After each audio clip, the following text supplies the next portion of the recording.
Well, hello there, my name is Lovespuds. Welcome back to F1 2011 in career mode, Season 2, Round 12, Belgium, Spa-Francorchamps, however you say it. Alright, so, when we left it off, we were first in the Drivers' Championship and first in the Constructors' Championship. Slightly better than our objective of finishing 11th. So, here we go, Season 2, Race 12. Let's do this.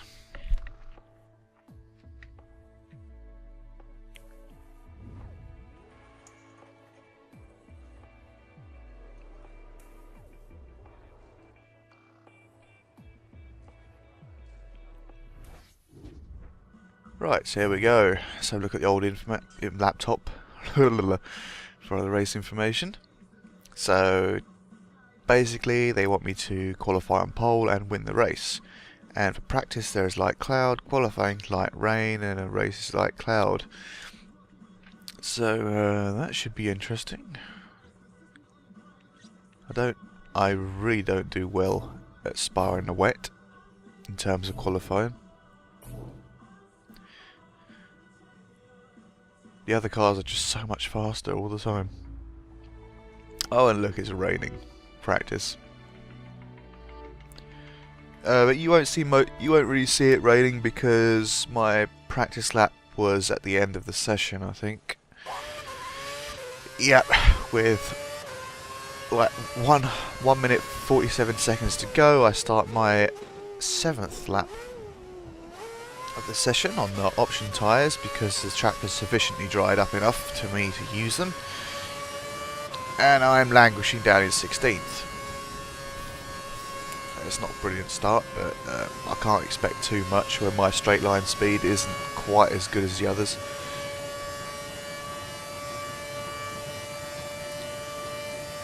Pit stop, I'm running out of fuel, but that doesn't matter, I'm on the last lap anyway.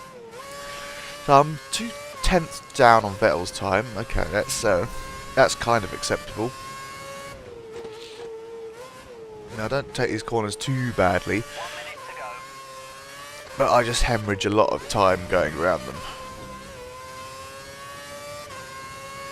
So I'm back from Scotland off my holidays for a couple of weeks, and it's about time I put up another video. It's because I spent my weekend watching the German Grand Prix and just editing a lot of my raw footage that I have captured for this game. 30 seconds left in the session.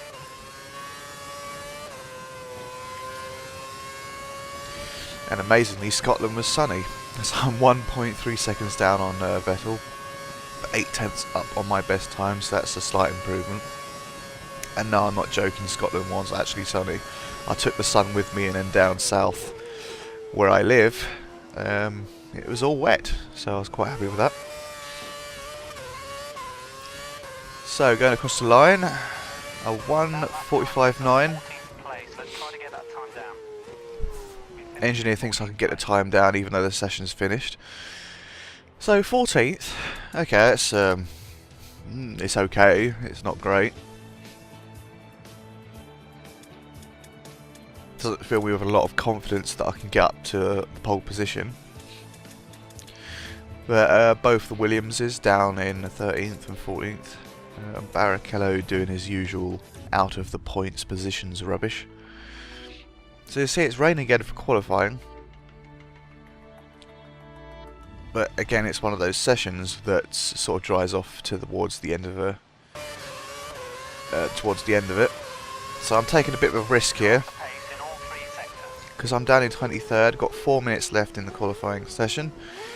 But there is a dry line forming, and I take a gamble and go out on the option tyres just to make up a lot of places, because most of these guys would have been on the intermediates, and then later people like Rosberg, Vettel and all the top guys were on the primes, I think. Actually, they were on options as well, I think. Thinking about it. And that's why they're getting dry track times. But I'm doing well, I'm 2 seconds up on my best time already, so that's good start. So I definitely won't be starting last if I don't mess it up too much. Cut over the curb on that last corner, and on here as well. This is actually costing me quite a bit of time. Hopefully I don't lose too many positions. So qualifying is drawing to a close. It's 1:18 to beat on this next sector time. What's it going to be? It's going to be a 1:17. 6/10 up on Rosberg's time, who's currently second on pole. 9 seconds up on our best time, so that's looking good so far.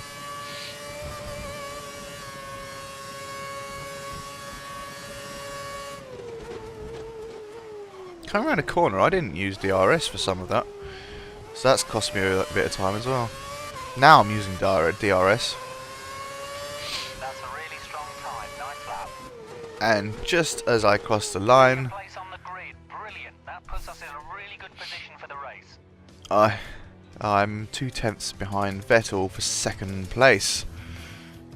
Just pipped me to the post there. Those going over the curbs, cutting the curbs a bit and getting a bit messy in the first couple of sectors, cost me pole. Which is a shame, but at least I'm on the front row of the grid, which puts me in a really good position to challenge for the win.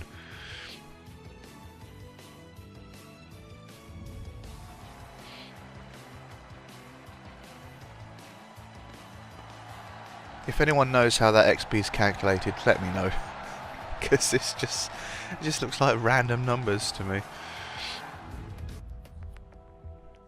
So getting down to the race, it's actually not raining, which is very nice to see. So I need to flippin' win the race.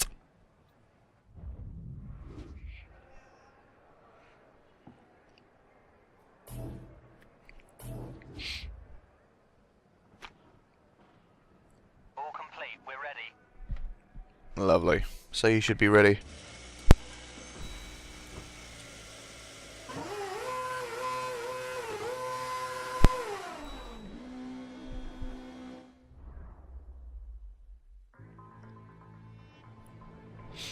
So on the front row we got Mr. Vettel, of course, and I'm second, and who's going to be next? Barrichello is down in 19th.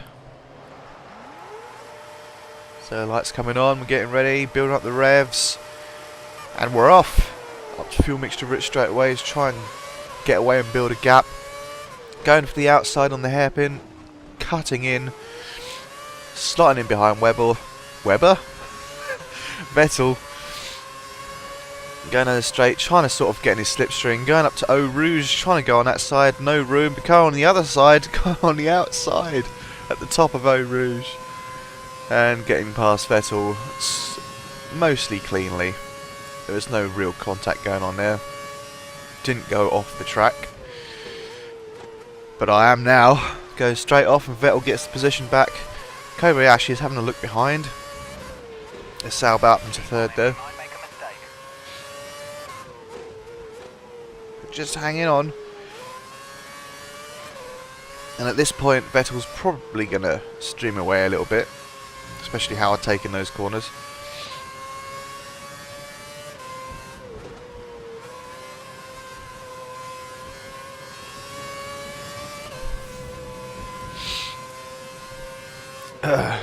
Right.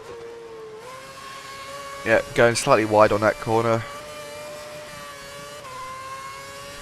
It's allowing Weber now to catch up because he's got past Kobayashi. So the gap is already 2 seconds to Vettel, which is annoying to say the least. And Weber is 0.4 seconds behind.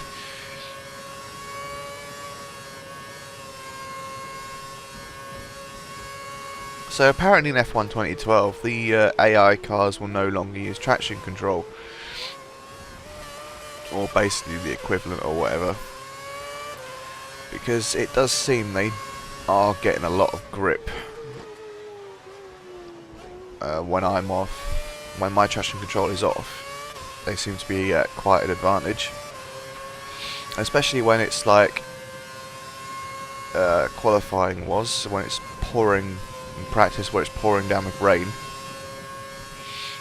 They seem to get these magnificent times. But yeah, we'll see how that one goes. It'd be nice to see him slipping and sliding around a bit in front. Just open the doors of opportunity. Hopefully they'll be more aggressive this year as well. Not that I'm complaining much that I'm keeping people behind me when I'm in front, but it's not really that much of a challenge. If you defend your line once, or just go around the corner normally, they won't try it, because they usually brake about 50 meters earlier than you do. Which doesn't give much of a fight.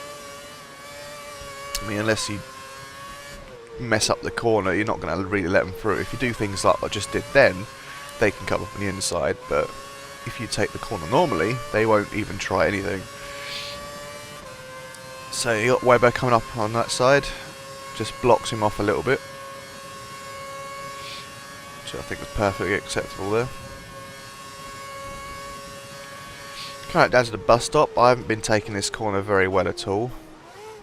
I can't get on with this corner at all. I really don't like it. But yeah, coming around the hairpin. DRS is now enabled, so Webber should get a run on me up this long straight at the top of the hill.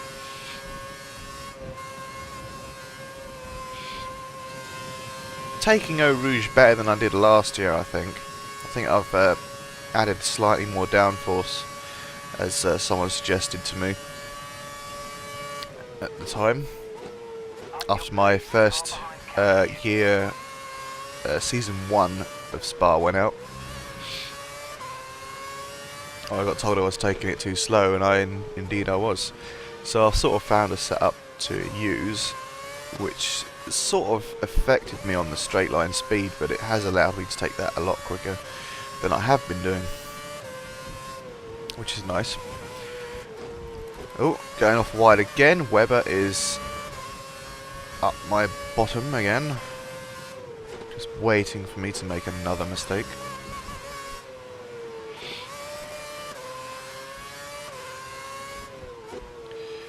So the German Grand Prix, that was pretty good actually. That was a good race for Button, even though he was illegally overtaken at the end by Vettel, who ended up getting demoted to 5th from 2nd, which I think was kind of harsh really. I mean, the stewards may only have a drive-through penalty available to them, which is the equivalent of 20 seconds. But really, it isn't 20 seconds. 20 seconds includes a stop, mostly. Just having a drive-through is like 12 seconds or so, and that would have dropped in so far down the order. Although what Vettel did was clearly not trying to stick to the track, even if he was given Button room, and I suppose Vettel would have overtaken Button maybe on the last lap. I mean, even so, he didn't need to do that, even if he didn't know Button was there or not, because Button was on the inside.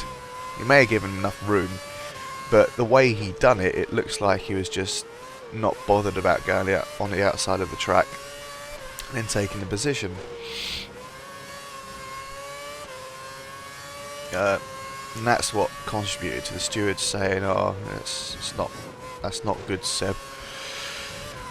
We're going to give you a penalty." But I believe the penalty was a bit harsh. I mean, the stewards may say that that was the only penalty available to them, the 20 seconds. But could they at least change that a little bit and swap the positions around?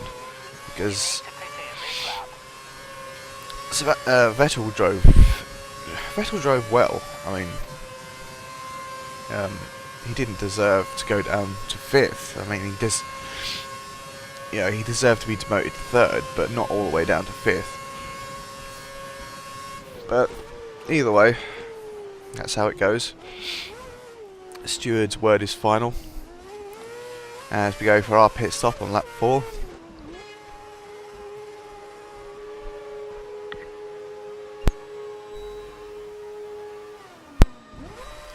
And so we've got our definitive answer from 2012 regarding pit stops. I'll go back to the German Grand Prix in a minute. On a podcast, they were talking about things that it can and can't do.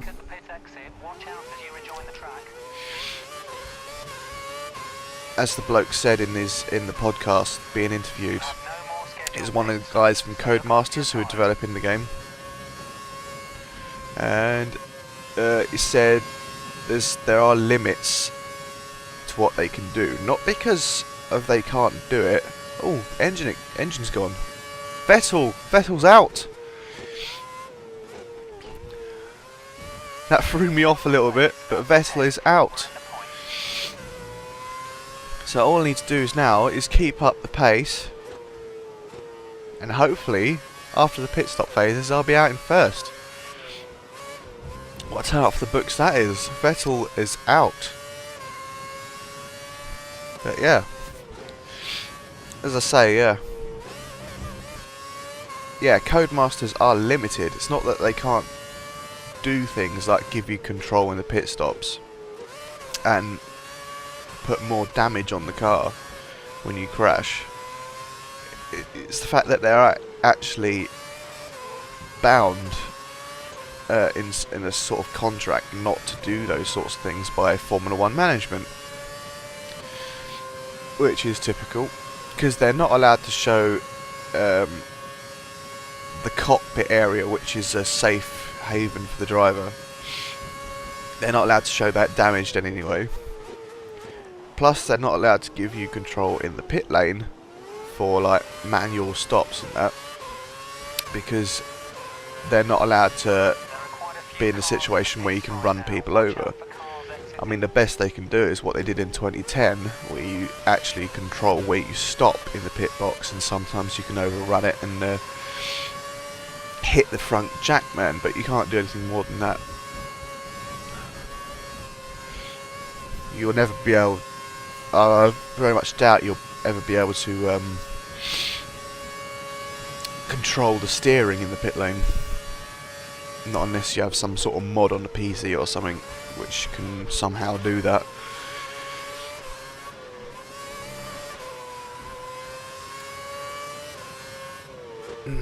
But yeah, enough about that. Back to German Grand Prix. Another stunning drive from Alonso. He is probably one of the best, if not the best, racers this season in Formula 1. And yeah, because the amount of control he has on that car that was about a second and a half off the pace at the start of the season is phenomenal. Oh, he masses in the crowd somewhere right down the back. But given they're practically identical cars, Alonso seems to have a better grip of it, and he has the massive support of the team, because he's basically the #1 driver. He calls the shots, really.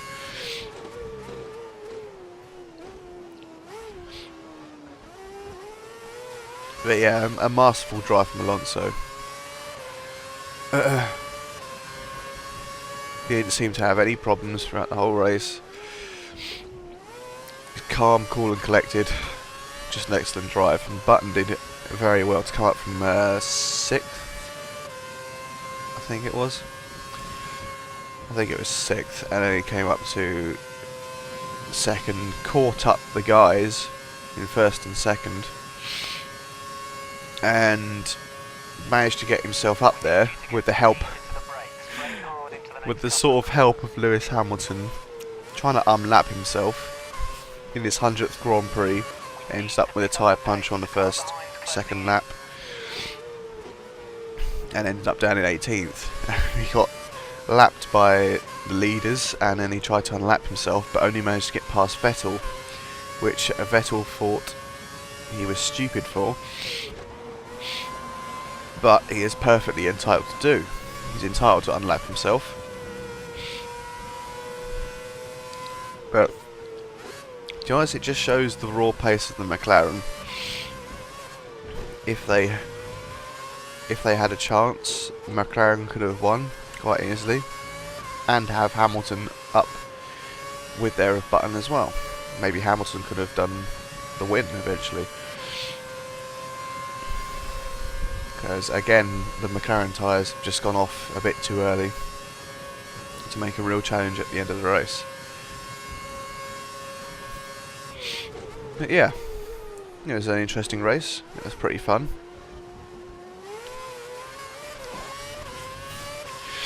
Another good drive for the Saubers as well, Kobayashi and Perez. If they didn't do so badly in qualifying, I mean, who knows, they could have gone up there for the win. Or at least the podium. Okay, they started so far down the order, they didn't really have a chance to get up there and challenge. Because by the end, they were setting fastest laps all over the place. Yeah, they're setting fastest laps all over the place, and that car looked so good on both sets of tyres. They were good on the soft, they were good on the mediums. They were good on both sets of tyre, which most of these cars either were good on one tyre or they were good on another tyre. So they sort of slowed down on one of the tyre compounds. But still, if they weren't so far down in qualifying, they may have been up there battling with the likes of Button and Vettel. Maybe even Alonso. Because that car was doing supremely well. Very good drive from those two. And no real incidents in the race either. It's a good, clean race. Apart from Massa at the start losing his front wing on the back of one of the Toro Rossos, I think it was, as Hamilton tries to go around the outside in the closing stages of this Grand Prix. That move was far too aggressive. Take it easy. Sort of cut him off quite aggressively there, I do agree. But I couldn't really hold on to the car much more to avoid it. So starting the final lap here, the gap is 1.3 seconds to Hamilton. Schumacher's actually in third at the moment, with Webber close behind him.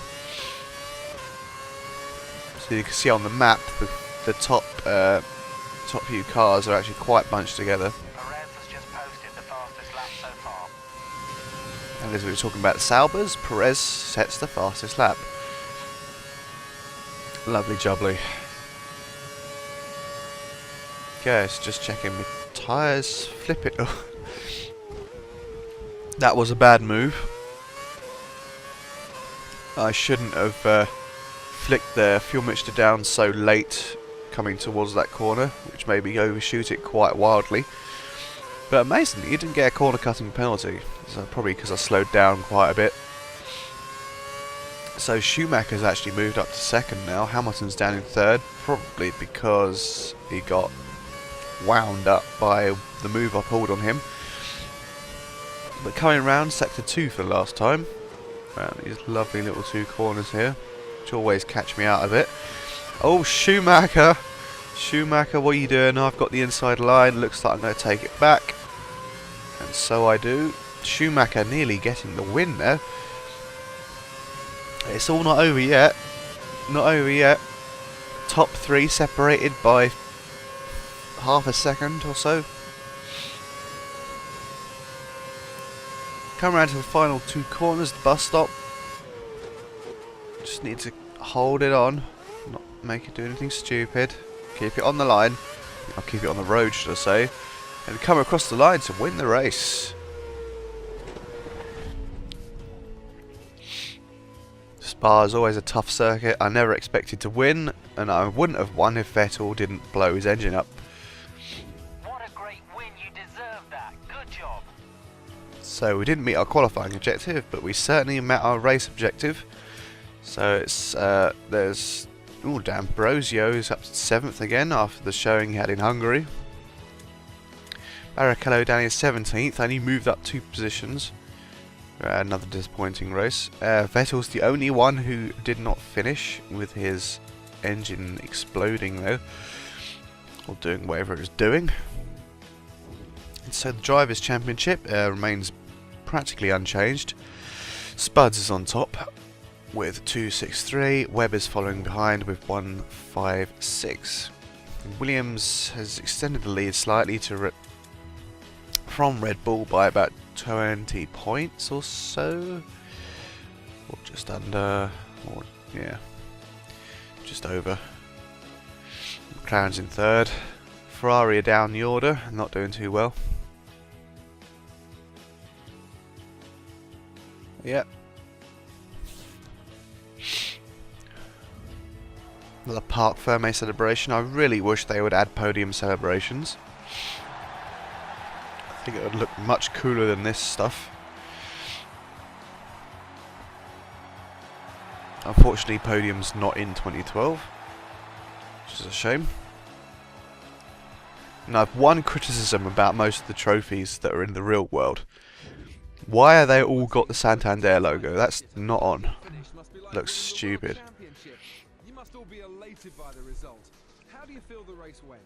Anyway, the interview. Let's see how we feel the race went. Sometimes things just seem to go right for you. Yep. Are you happy with how your races have gone so far this year? Yeah, I think we're doing well, of course. Why do I change my mind? The team have been giving me some great support. Indeed. So we get to select our rival. Now, I didn't really think at the time, because I would have loved a McLaren drive, but I go for Red Bull. Mark Webber as my rival. I wasn't expecting much after last year, not being able to get Massa's seat, but so I just selected the closest one behind me, which was Mark Webber. So we got 3 new contract offers from the lower teams. Force India, I do not think so. Lotus, no, and Virgin, no. There's no way I'm going to accept them anyway. Especially if Force India's fallen to practically a backmarker team, and Lotus and Virgin are backmarker teams. So there's no point in even entertaining the thought. So, yeah, congratulations for my 8th win, I think that was. But yeah, join me next time for round 13, Italy. See you then.